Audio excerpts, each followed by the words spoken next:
자, 그러면 전 시간에 했던 이야기 조금만 더 하고 갈게요. 최순실, 럭키드 마틴. 이게 어떤 지점이냐면 곰곰이 생각을 해봤어. 지난 방송을 끝내놓고. 김관진에 주목해야 됩니다. 맞습니다. 왜 그러냐면 김관진이 이명박 때 사람이잖아요. 근데 이상한 장관날을 국방장관으로 정권 초기에 꽂았는데 그 사람이 왜 낙마를 했냐면은 박정희 추종자여가지고 막 핸드폰 고리에도 박정희 유영수여사 이렇게 달고 다니고 막 그런 사람이었다고.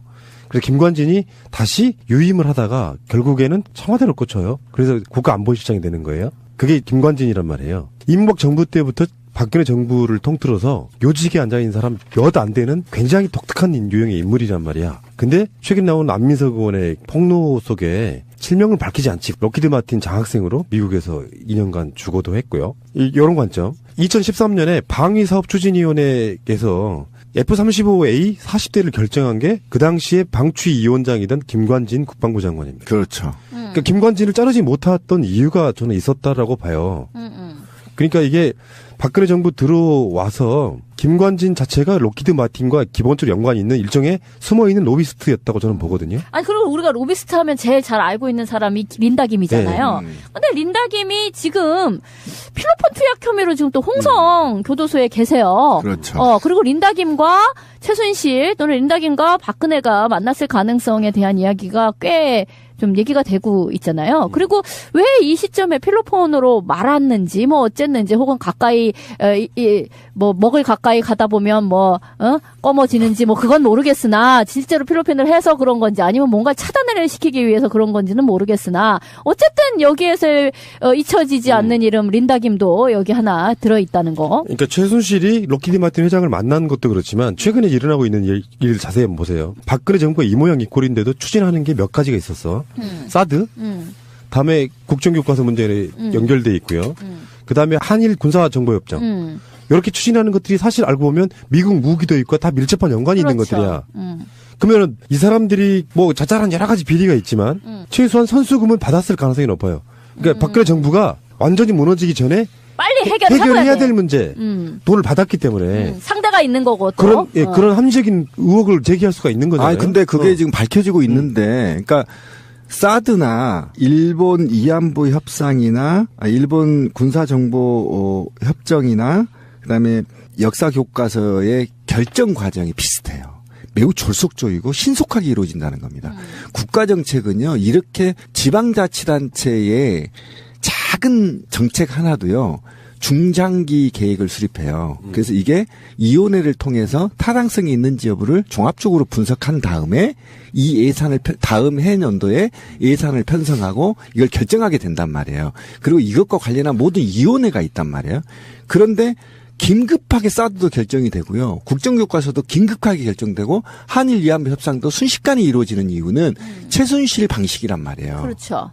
그러니까 이게 있기 전에 사전에 저는 록히드 마틴사에서 지금 밝혀진 게 현재 지금 팩트로만 밝혀진 게 어쨌든 장학금을 누군가에 줬다라는 겁니다. 아직 이름은 밝혀지지 않았는데 그러면 이게 최순실이 정유라일 가능성이 매우 높고 또는 일본 방위 정보 군사 정보 협정에서도 일본과 우리가 각종 장비들을 교환해야 돼요. 새 장비들을 도입해야 된다고요. 이 시스템이 그냥 협정에 그 서면으로 가는 게 아니에요. 레이더 모든 군사 정보들이 순식간에 버튼만 누르면 서로 공유되게끔 2급 이하 정보들이 호환의 장비를 도입해야 되는데 이것도 사실은 군비가 들어간단 말이에요. 군 예산이. 그럼 이 종합적으로 돈과 관련돼서 미국의 방산 업체를 6월 달에 지금 14년 6월 달에 최순실이 만났다는 거 아닙니까? 그럼 이때 종합적으로 로비를 받았을 가능성이 매우 높다라는 겁니다.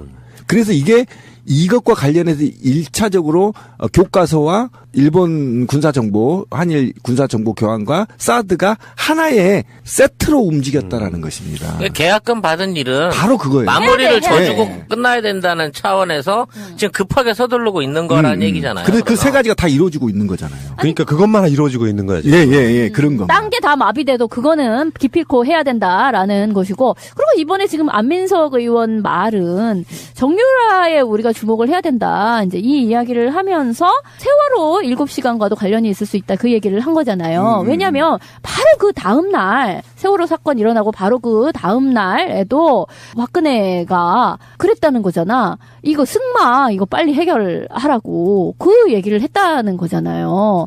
아니 너무 놀랍잖아요. 아니 그 다음 날이면요 우리가 생각을 해보세요. 아직 골든타임이 지나지 그러니까 사람의 그 안에 에어포켓이 있다면 살아있을 수가 있다. 그 안에 공기를 주입해라 뭐 어째라 말아라 가능성이 있냐 없냐 막 이러던 때잖아요. 그 다음 날이면. 그런데 그때에 세월호 이 문제에 매몰되지 말고 승마 이거 빨리 해결하라 라고 정유라 챙기기를 했다는 거잖아요. 그러니까 이게 뭔가 그 당일날에도 정유라와 관계가 있을 것이다 라는 얘기를 또 안민석 의원이 또 했단 말이야. 그러니까 정유라는 사실 이 무기 게이트하고도 관련이 있고 세월호 7시간과도 관련이 있다. 지금 뭐 이렇게 얘기가 되고 있거든요. 그러니까 로키드 마틴이요. 2010년에서 15년 사이에는 우리나라와 무기 체약 계결액이 8천억 정도였어요. 근데 급격히 늘어났죠. 2015년부터 앞으로 있을 2021년까지 이미 계약되어 있는 게 있어요. 여기 12조예요. 어떤 특정 시점을 계기로 해가지고 이제는 우리나라가 들여오는 모든 무기는 로키드 마틴으로만 들어오는 독점 상태. 그러다 보니까 우리가 F-35 관련해가지고 온갖 이야기들이 많았잖아요. 말도 안 되는 거 들여오는 거다 등등등등인데 그 사이에 얘들이 이걸 체결하는 방식이 어떤 방식이냐면 박근혜가 사드 내리꽂는 거랑 비슷해요. 국무회의에서 논의를 해보는 것도 아니야. 누군가가 밤에 이거 해줘 하면 그걸 갖고 와서 이거 결정했다라고 그냥 공표하는 방식으로 지금까지 그게 돼 있던 상황이란 말이에요. 무기도 마찬가지 상태고 사실상 김관진이라든지 최순실이라든지 박근혜라든지 이런 특정 몇 사람에 의해서 어떤 리베이트가 있는지는 모르지만 그것들만 내리꽂고 정권 물려가기 전에 그러니까 간단히 말하면 좀 과하게 추정을 하자면 박근혜 내려가는 건 기정사실인데 내려가기 전에 다른 건 몰라도 이미 성금 받은 거 해결해놓고 나가자는 게 보인다는 거죠. 그래야 이제 지들 나중에 잔금까지 챙겨 먹으니까. 맞아요. 더불어민주당이 한민구 탄핵안을 철회한 이유가 한민구가 도저히 내가 어떻게 할 수가 없다라는 양심적인 얘기를 해서 그렇거든요. 그러니까 이게 지금 군 마피아들로 이루어져 있는 지금 또는 이미 돈을 받아 챙겼거나 그래서 국방 관계자들이나 최순실의 일당들이 도저히 뭐 돌이킬 수 없는 만약 이게 밝혀질 경우에는 국가 전체가 들썩들썩 할 수 있는 사건이기 때문에 국방 비리는 그거에 대해서 어쩔 수 없이 지금 한민구가 서명을 할 수밖에 없었다라는 뉘앙스를 지금 보였기 때문에 처리한 거거든요. 이런 걸 종합적으로 분석해 봤을 때 정말 이게 만약에 제가 아까 전자에 얘기했듯이 한일 군사 보호 협정이 한국을 보호하는 게 아니라요. 지금 동북아에 긴장감을 조성시키고 새로운 갈등 체제로 지금 전환되는 거거든요. 이게 굉장히 중요한 상황입니다. 우리는 중간에서 태평양에서 몰려오는 제국주의들과 육지에서 몰려오는 제국주의들 사이에서 사실은 적절하게 외교 정책을 펴서 통일은 물론이고 자생적으로 군사력을 증가시킬 수 있는 자주국방을 해야 되는 나라인데도 불구하고 이미 100년 전에 을사늑약과 똑같은 지금 체계를 하는 거거든요. 이 내용에 보면은 무지막지합니다. 국내에서 전쟁에 준하는 사태가 발생하거나 또는 긴장 상태가 조성됐을 때 일본 주둔 일본인들을 보호하기 위해서 일본군이 한국에 올 수 있다라는 체계예요. 지금 심각한 문제예요. 동학혁명 때랑 똑같은 얘기예요. 지금 그러니까 내용이. 그 상태고 되기 때문에 언제든지 이 판단을 국방부와 일본만 한다면 일본군이 바로 한반도에 들어올 수 있는 정말 충격적인 사건이거든요. 그러면 일본과 러시아가 아니 중국과 러시아가 가만히 있겠습니까? 벌써 그래서 민감하게 돼버리는 거고 이렇게 중요한 사항을 국회도 토론 안 하고 국무회의에서도 제대로 토론 안 하고 그 누군가가 지시를 내려서 일사불란하게 처리해버리잖아요. 20 며칠 만에 처리 끝나버립니다. 이게 어떻게 있을 수 있는 일입니까? 이미 다 이 범죄는 구성됐고 마무리 단계에 있기 때문에 이렇게 할 수밖에 없는 지금 현 정부의 입장이라는 겁니다. 그 다음 날에도 박근혜가 그랬다는 거잖아. 이거 승마 이거 빨리 해결하라고 그 얘기를 했다는 거잖아요. 아니 너무 놀랍잖아요. 아니 그 다음 날이면요 우리가 생각을 해보세요. 아직 골든타임이 지나지 그러니까 사람의 그 안에 에어포켓이 있다면 살아있을 수가 있다. 그 안에 공기를 주입해라 뭐 어째라 말아라 가능성이 있냐 없냐 막 이러던 때잖아요. 그 다음 날이면. 그런데 그때에 세월호 이 문제에 매몰되지 말고 승마 이거 빨리 해결하라라고 정유라 챙기기를 했다는 거잖아요. 그러니까 이게 뭔가 그 당일날에도 정유라와 관계가 있을 것이다라는 얘기를 또 안민석 의원이 또 했단 말이야. 그러니까 정유라는 사실 이 무기 게이트하고도 관련이 있고 세월호 7시간과도 관련이 있다. 지금 뭐 이렇게 얘기가 되고 있거든요. 그러니까 로키드 마틴이요. 2010년에서 15년 사이에는 우리나라와 무기 채약 계결액이 8천억 정도였어요. 근데 급격히 늘어났죠. 2015년부터 앞으로 있을 2021년까지 이미 계약되어 있는 게 있어요. 여기 12조예요. 어떤 특정 시점을 계기로 해가지고 이제는 우리나라가 들여오는 모든 무기는 로키드 마틴으로만 들어오는 독점 상태. 그러다 보니까 우리가 F-35 관련해가지고 온갖 이야기들이 많았잖아요. 말도 안 되는 거 들여오는 거다.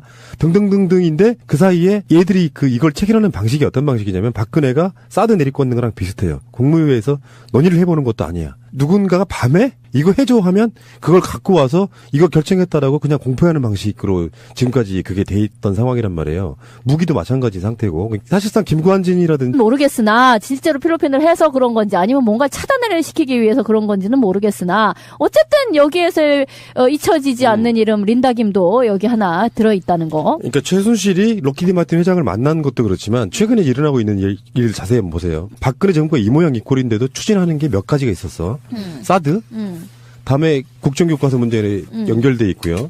그 다음에 한일 군사정보협정. 이렇게 추진하는 것들이 사실 알고 보면 미국 무기도 있고 다 밀접한 연관이 그렇죠. 있는 것들이야.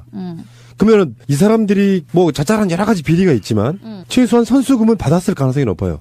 그러니까 박근혜 정부가 완전히 무너지기 전에 빨리 해결해야 될 문제 돈을 받았기 때문에 상대가 있는 거고 또. 그런 합리적인 의혹을 제기할 수가 있는 거잖아요. 아 근데 그게 지금 밝혀지고 있는데, 그러니까 사드나 일본 위안부 협상이나 일본 군사정보 협정이나 그다음에 역사 교과서의 결정 과정이 비슷해요.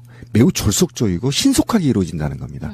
국가정책은요, 이렇게 지방자치단체의 작은 정책 하나도요, 중장기 계획을 수립해요. 그래서 이게 위원회를 통해서 타당성이 있는지 여부를 종합적으로 분석한 다음에 이 예산을 다음 해년도에 예산을 편성하고 이걸 결정하게 된단 말이에요. 그리고 이것과 관련한 모든 위원회가 있단 말이에요. 그런데 긴급하게 사드도 결정이 되고요. 국정교과서도 긴급하게 결정되고 한일 위안부 협상도 순식간에 이루어지는 이유는 최순실 방식이란 말이에요. 그렇죠. 그러니까 이게 있기 전에 사전에 저는 로키드 마틴사에서 지금 밝혀진 게 현재 지금 팩트로만 밝혀진 게 어쨌든 장학금을 누군가에 줬다라는 겁니다. 아직 이름은 밝혀지지 않았는데, 그러면 이게 최순실이 정유라일 가능성이 매우 높고, 또는 일본 방위 정보 군사 정보 협정에서도 일본과 우리가 각종 장비들을 교환해야 돼요. 새 장비들을 도입해야 된다고요. 이 시스템이 그냥 협정에 그 서면으로 가는 게 아니에요. 레이더 모든 군사 정보들이 순식간에 버튼만 누르면 서로 공유되게끔 2급 이하 정보들이 호환 내 장비를 도입해야 되는데 이것도 사실은 군비가 들어간단 말이에요. 군 예산이. 그럼 이 종합적으로 돈과 관련돼서 미국의 방산업체를 6월 달에 지금 14년 6월 달에 최순실이 만났다는 거 아닙니까? 그럼 이때 종합적으로 로비를 받았을 가능성이 매우 높다라는 겁니다. 그래서 이것과 관련해서 1차적으로 교과서와 일본 군사정보, 한일 군사정보 교환과 사드가 하나의 세트로 움직였다라는 것입니다. 계약금 받은 일은 바로 그거예요. 마무리를 져주고 네. 끝나야 된다는 차원에서 지금 급하게 서두르고 있는 거라는 얘기잖아요. 그래서 그 세 가지가 다 이루어지고 있는 거잖아요. 그러니까 그것만 이루어지고 있는 거야. 지금. 예, 그런 겁니다. 딴 게 다 마비돼도 그거는 기필코 해야 된다라는 것이고, 그리고 이번에 지금 안민석 의원 말은 정유라에 우리가 주목을 해야 된다. 이제 이 이야기를 하면서 세월호 7시간과도 관련이 있을 수 있다. 그 얘기를 한 거잖아요. 왜냐하면 바로 그 다음 날 세월호 사건 일어나고 바로 자, 그러면 전 시간에 했던 이야기 조금만 더 하고 갈게요. 최순실 로키드 마틴. 이게 어떤 지점이냐면 곰곰이 생각을 해봤어. 지난 방송을 끝내놓고 김관진에 주목해야 됩니다. 왜 그러냐면 김관진이 이명박 때 사람이잖아요. 근데 이상한 장관날을 국방장관으로 정권 초기에 꽂았는데 그 사람이 왜 낙마를 했냐면은 박정희 추종자여가지고 막 핸드폰 고리에도 박정희 유영세사 이렇게 달고 다니고 막 그런 사람이었다고. 그래서 김관진이 다시 유임을 하다가 결국에는 청와대로 꽂혀요. 그래서 국가안보실장이 되는 거예요. 그게 김관진이란 말이에요. 이명박 정부 때부터 박근혜 정부를 통틀어서 요직에 앉아있는 사람 몇 안 되는 굉장히 독특한 유형의 인물이란 말이야. 근데 최근 나온 안민석 의원의 폭로 속에 실명을 밝히지 않지 록히드 마틴 장학생으로 미국에서 2년간 주고도 했고요. 이런 관점. 2013년에 방위사업추진위원회에서 F-35A 40대를 결정한 게 그 당시에 방추위원장이던 김관진 국방부 장관입니다. 그렇죠. 그러니까 김관진을 자르지 못했던 이유가 저는 있었다라고 봐요. 그러니까 이게 박근혜 정부 들어와서 김관진 자체가 록히드 마틴과 기본적으로 연관이 있는 일종의 숨어있는 로비스트였다고 저는 보거든요. 아니, 그리고 우리가 로비스트 하면 제일 잘 알고 있는 사람이 린다 김이잖아요. 근데 린다 김이 지금 필로폰 투약 혐의로 지금 또 홍성 교도소에 계세요. 그렇죠. 그리고 린다 김과 최순실 또는 린다 김과 박근혜가 만났을 가능성에 대한 이야기가 꽤 좀 얘기가 되고 있잖아요. 그리고 왜 이 시점에 필로폰으로 말았는지 뭐 어쨌는지 혹은 가까이 뭐 먹을 가까이 가다 보면 검어지는지 뭐 그건 최순실이라든지 박근혜라든지 이런 특정 몇 사람에 의해서 어떤 리베이트가 있는지는 모르지만 그것들만 내리꽂고 정권 물러가기 전에 그러니까 간단히 말하면 좀 과하게 추정을 하자면 박근혜 내려가는 건 기정사실인데 내려가기 전에 다른 건 몰라도 이미 성금 받은 거 해결해놓고 나가자는 게 보인다는 거죠. 그래야 이제 지들 나중에 잔금까지 챙겨 먹으니까. 맞아요. 더불어민주당이 한민구 탄핵안을 철회한 이유가 한민구가 도저히 내가 어떻게 할 수가 없다라는 양심적인 얘기를 해서 그렇거든요. 그러니까 이게 지금 군 마피아들로 이루어져 있는 지금 또는 이미 돈을 받아 챙겼거나 그래서 국방 관계자들이나 최순실의 일당들이 도저히 뭐 돌이킬 수 없는 만약에 이게 밝혀질 경우에는 국가 전체가 들썩들썩 할 수 있는 사건이기 때문에 국방비리는 그거에 대해서 어쩔 수 없이 지금 한민구가 서명을 할 수밖에 없었다라는 뉘앙스를 지금 보였기 때문에 처리한 거거든요.